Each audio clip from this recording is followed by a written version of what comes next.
आप लोगों को मेरा डांस कैसा लगा जी? ये बहुत अच्छा नहीं था जी, ये बहुत ज्यादा अच्छा था। आप लोग मेरी अच्छे से तारीफ करना जी, सब खुल के। बड़ी सुरीली आवाज है, बाद में आपको एक गाना सुनाऊंगा। वाह वाह वाह। दरअसल क्या है कि मैं ना बहुत टैलेंटेड हूं, बहुत ही गुणवान हूं मैं, बहुत ही ज्यादा। लेकिन दिक्कत यह है कि लोग मुझे पहचान नहीं पा रहे। इसलिए सवाल पैदा होता है कि आदमी के गुणों की जाने कब पहचान हो, कैसे पहचान हो, और पहचान करे कौन।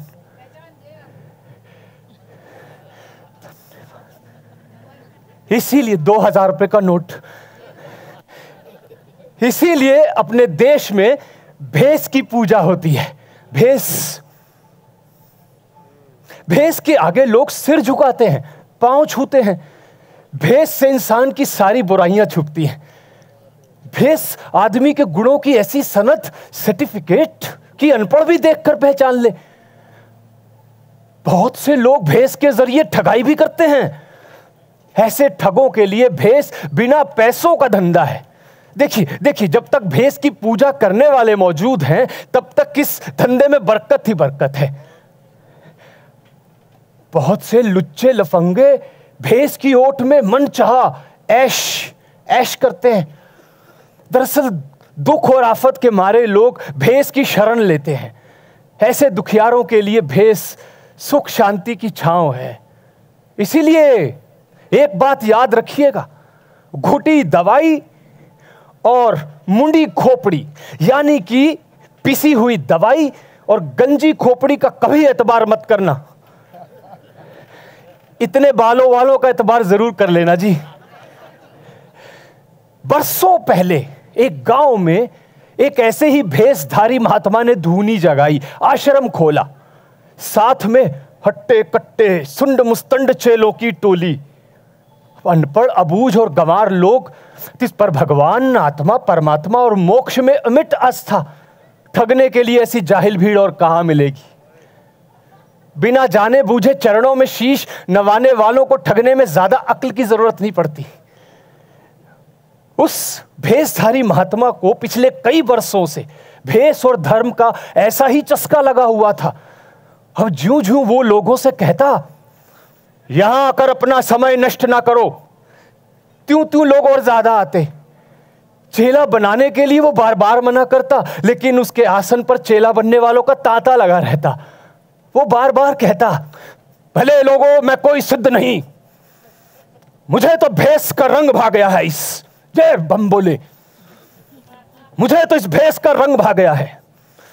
मैं तो रमता जोगी हूं, पांव में चक्र है, इसलिए ठोर ठोर भटकना पड़ता है। जय बम बोले। तुम अपना काम करते हो और मैं अपना काम करता हूं। तब मैं तुम्हारे काम में विघ्न नहीं डालता, तो तुम मेरे काम में विघ्न क्यों डालते हो? जय बम बोले। जाओ जाओ जाओ जाओ जाओ, यहां से जाओ। अब ऐसी बातें सुनकर जो मान जाए वो भगत कैसा जी। चेला बनने के लिए लाइन लग गई, एक जाए 21 आए। उस महात्मा की एक और खासियत थी, वो किसी को भी अपना चेला बनाने से पहले कोई ना कोई एक चीज जरूर छुड़वाता था। अब किसी ने बैंगन छोड़ा, किसी ने कद्दू, किसी ने तौरी, किसी ने कहा वो रात का खाना नहीं खाएगा, किसी ने दूध दही से परहेज किया, किसी ने मीठा छोड़ा, किसी ने नमकीन।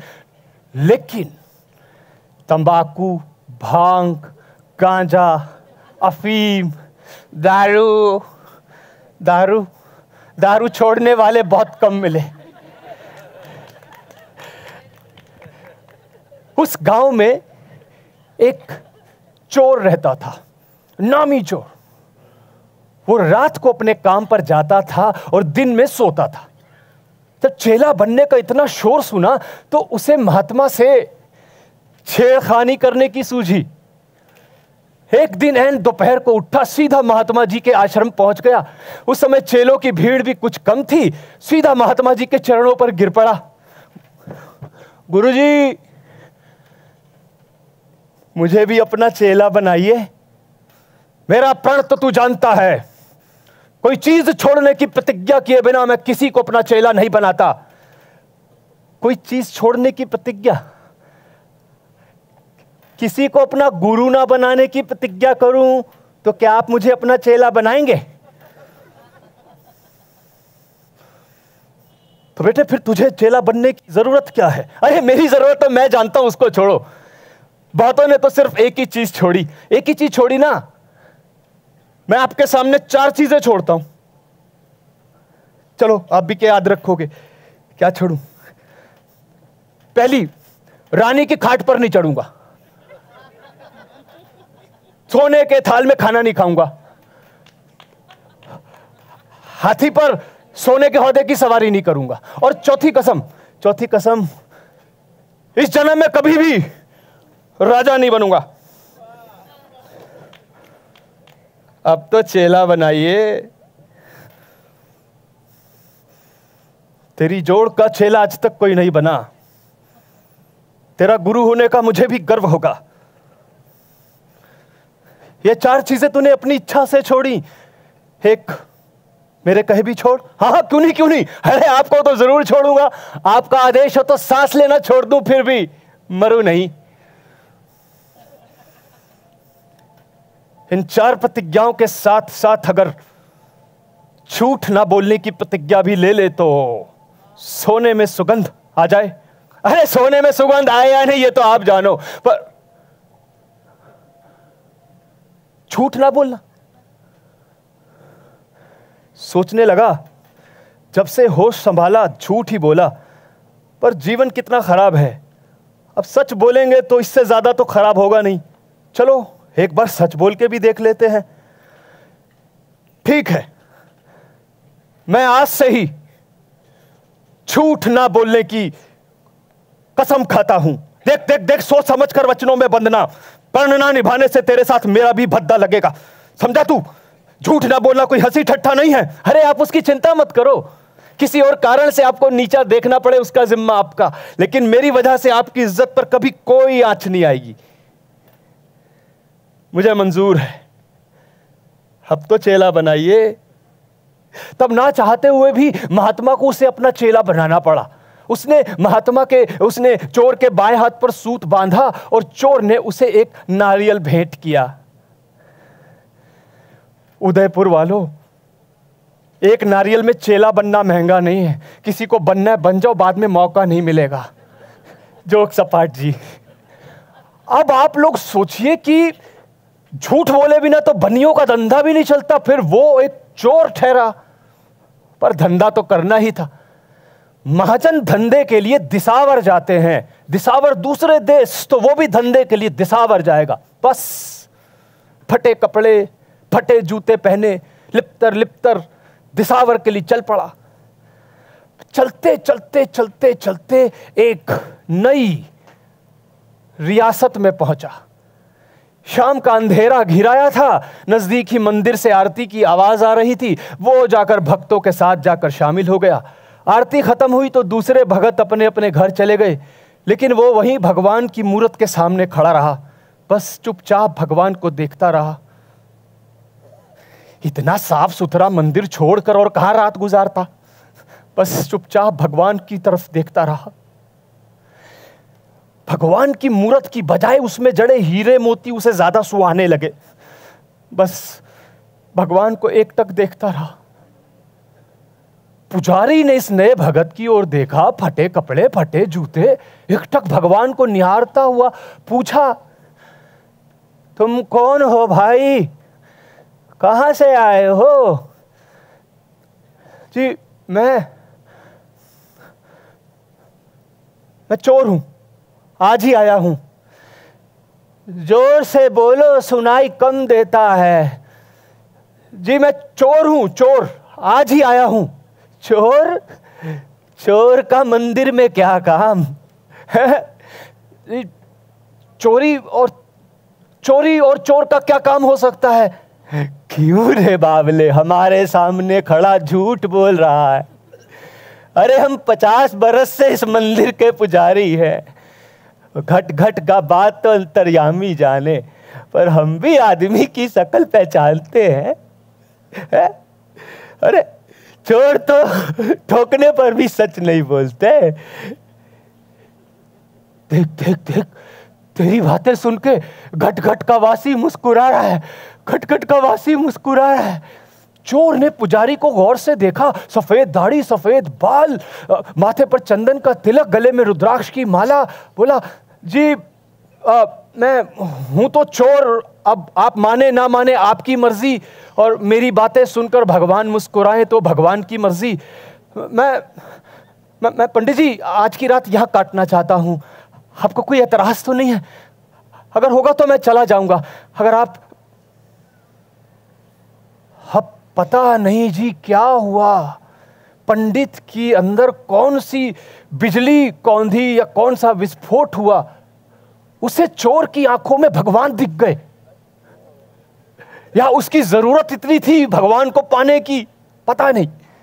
बस आंखों से आंसू आ गए, गले से लगा लिया। दीन बंधु, अरे आज हमारा भक्ति सफल हो गया, इस रूप में दर्शन दिए आपने। अरे आपको नहीं पहचानेंगे का? आंखें झुरा गई तो क्या हुआ, मन की आंखें तो खुली है। अरे बाल गोपाल भी तो चोर थे किशन जी, माखन चोर, आप भी चोर है। हमको इम्तिहान लेने आए। चोर ने बड़ी मुश्किल से अपनी हंसी रोकी। अब कुछ देर बातें करने के बाद चोर के कहने पर पंडित जी मंदिर के पिछवाड़े अपनी कोठरी में जाकर सो गए। अब मंदिर में चोर अकेला,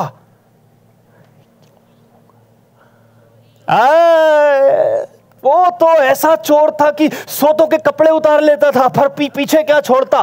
खूब दौलत हाथ लगी, हीरे मोती, सोने का छतर, इतना बड़ा भगवान के ऊपर लगा हुआ था सोने का छतर। सच बोलना खूब रंग लाया, सारी उम्र झूठ बोला, मिला क्या कद्दू, सच बोलते ही सीधा 4 घड़ी रात रहते मंदिर पुजारी, और भगवान को उनके भरोसे छोड़ वो चुपचाप वहां से निकल लिया। अपने गांव पहुंचा, अपने हाथों सोने का छतर गलाया, सीधा सुनार के पास पहुंचा, सोने के डले में से उसका हिस्सा देकर अपने लिए सतलड़ी मणिमाला बनवाई, मुर्कियां बनवाई, हीरे की अंगूठियां बनवाई, दर्जी से शानदार कपड़े सिलवाए, एक से एक रंग के, एक से एक काट के, ईरानी रेशम के। आप यूं समझ सकते हैं कि मनीष मल्होत्रा स्टाइल के, इस तरह के कपड़े सिलवाए। 5,000 रुपया देकर ठाकुर से 5,000 रुपया देकर ठाकुर से अरबी घोड़ा खरीदा, और देखते देखते उसका हुलिया। लोग पहले जरा सा भी वहम होने पर लोग उससे पूछते थे कि कहां हाथ मारा, लेकिन लोग जानते थे कि वो मर जाएगा पर सच नहीं बताएगा। और आज जब सब कुछ सच बताने को तैयार खड़ा था तो किसी ने नहीं पूछा कि इतनी दौलत कहां से लाया। उल्टे लोग बातें करने लगे, अरे इतनी दौलत भला चोरी से हाथ लगती है, जरूर कोई बड़ा व्यापार किया होगा या सत्ता किया होगा। सत्ता मतलब सट्टा। बस कुछ दिनों के बाद उसने अपने घोड़े पर जीन कसी, शानदार लिबास पहना, सोने की छड़ी ली और परदेश की ओर रवाना हुआ।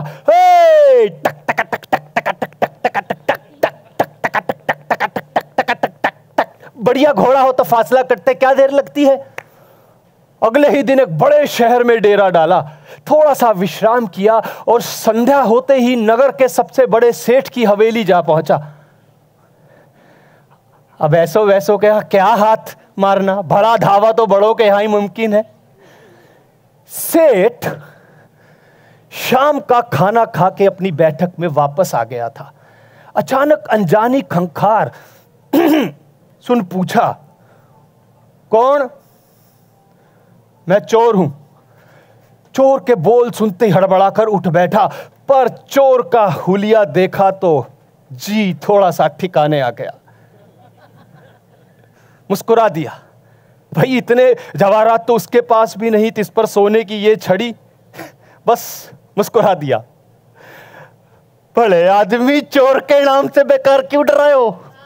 हाँ,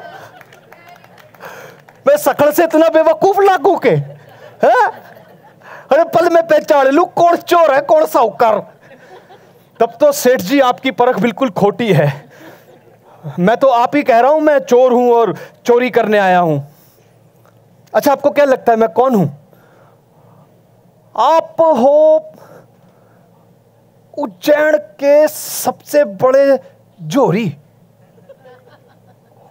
उज्जैन के सबसे बड़े चोरी तो हो भाई साहब। मैंने क्या पाप किया था जो आज तक आपने मेरे घर की ओर मुंह नहीं किया?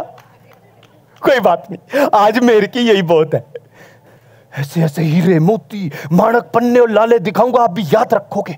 आजो आजो, असली शेषनाग की मणियां आपको देखने को भी नहीं मिलेगी। उसके बाद वो सेठ उस उज्जैन के सबसे बड़े जौहरी का हाथ पकड़कर अपने घर के भीतर ले गया। तीनों तिजोरियों का मुंह खोलकर मशाल के उजाले में दिखाते हुए बोला, अभी तो सिर्फ एक नजर डाल ले, असली परख तो कल दिन के उजाले में होगी। बोल बताने की तो मेरे को जरूरत है नहीं, मेरे से ज्यादा तो आप जाने हो। अंगोछे में बांध के जो दे दोगे मैं ले लूंगा। आपको जो जो हीरे मोती पसंद आए बस ले पधारे। अरे चोरी के माल में पसंद ना पसंद कैसी, आप बेफिक्र रहो, सब ले जाऊंगा। सेठ हंसा, जोर से हंसा, जोर जोर से हंसा। आपके बारे में सुनिया था, आपको जरा हंसी ठिठोली की आदत है, आज अपनी आंखों से देख लिया। चौको मजाक करते हो आप। अब किस्मत की बात, सेठ के कहने पर वो चोर सॉरी वो जौहरी उस रात उसके घर रुक गया। सेठ सुबह काफी जल्दी उठता था, लेकिन वो जौहरी उससे 2 घड़ी पहले उठा, अपने घोड़े पर सवार हुआ, लगाम खींची और वहां से चुपचाप टक टक टक टक टक टक टक टक टक टक टक टक टक टक टक टक टक टक टक। सेठ ने पलंग के पास आकर देखा, पलंग खाली। उसने जोर जोर से पुकारा भी, भाई साहब कट्ठे हो, भाई साहब कट्ठे हो। पर जवाब में सिर्फ घोड़ों की टापें ही सुनाई दी। वो ये सोचकर बाट जोहता रहा कि यहीं कहीं घूमने गए होंगे, अभी लौट आएंगे। पर ना उसे लौटना था और ना वो। सुबह सवेरे सूरज उगने पर नगर सेठ की हवेली में अंधेरा छा गया।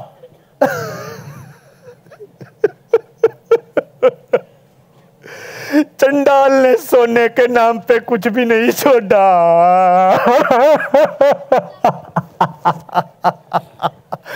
इधर माया खोकर सेठ का बुरा हाल था और उधर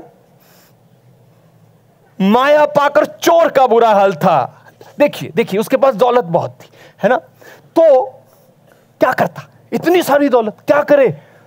दोनों हाथों से दिन रात उड़ाए तब भी खत्म ना हो। और फिर एक आदमी की जरूरतें होती ही कितनी हैं। रहने के लिए बढ़िया 3 मंजिला हवेली बनवा ली, नौकर चाकर प्यऊ और धर्मशाला के नाम पे अच्छा खासा दान दिया। लोग उसके आगे पीछे घूमते थे, जी हुजूरी करते थे। किसी ने नहीं पूछा कि इतनी दौलत कहां से लाया। अब उसकी समझ में आया कि चोरी डाका जुर्म नहीं है, जुर्म है गरीबी। गरीबी सबसे बड़ा गुनाह है। और माया की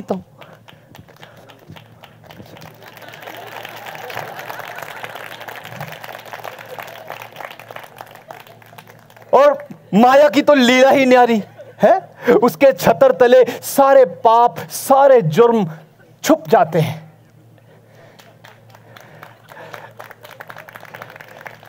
ठीक कह रहा हूं ना जी? अगर गलत बोलूं तो बीकानेरी जूती से मार लेना जी। सुरीली ओ वाह वाह वाह, मैडम आपके लिए गाना पेश है। बीड़ो ओ बीड़ो दूजी थाली का लगे बड़ा मसालेदार, मन बोले चकमक